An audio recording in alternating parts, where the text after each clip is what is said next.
One warm summer afternoon, Marie skipped happily down the sidewalk on her way home from town.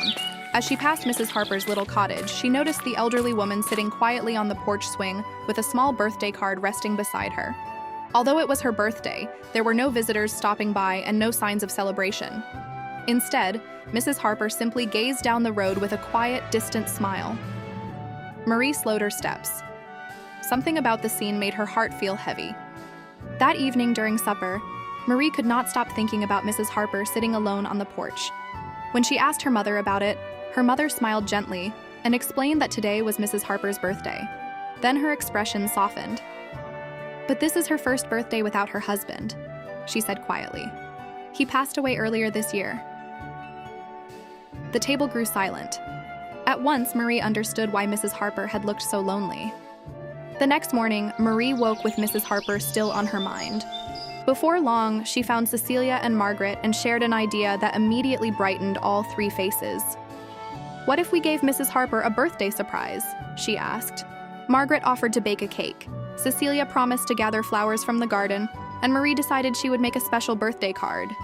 Soon the sisters were excitedly making plans together. Throughout the afternoon, the house buzzed with cheerful activity as everyone worked on the surprise. Margaret carefully decorated a beautiful birthday cake, while Cecilia gathered fresh flowers and tied them together with colorful ribbons. Nearby, Marie poured her heart into a handmade card filled with drawings and kind messages. Before long, the kitchen table was covered with flowers, gifts, and decorations, and the girls could hardly wait to deliver them. As evening approached, the sisters carefully carried everything down the road toward Mrs. Harper's cottage. Margaret balanced the birthday cake, Cecilia carried the flowers, and Marie held the handmade card tightly in her hands. When they finally reached the porch, Marie knocked gently on the door. A few moments later, Mrs. Harper opened it. The moment she saw the girls standing there, her eyes widened in surprise.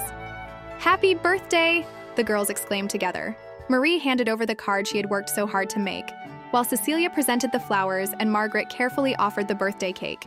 For a moment, Mrs. Harper seemed almost speechless. Then a warm smile slowly spread across her face as tears of gratitude filled her eyes. The girls spent the evening sitting together on the porch, sharing cake and enjoying the cool summer air. As they talked, Mrs. Harper began telling stories about her husband and the many birthdays they had celebrated together over the years. She spoke about their first home, family traditions, and memories that still made her smile. The girls listened closely, and before long, everyone was laughing together.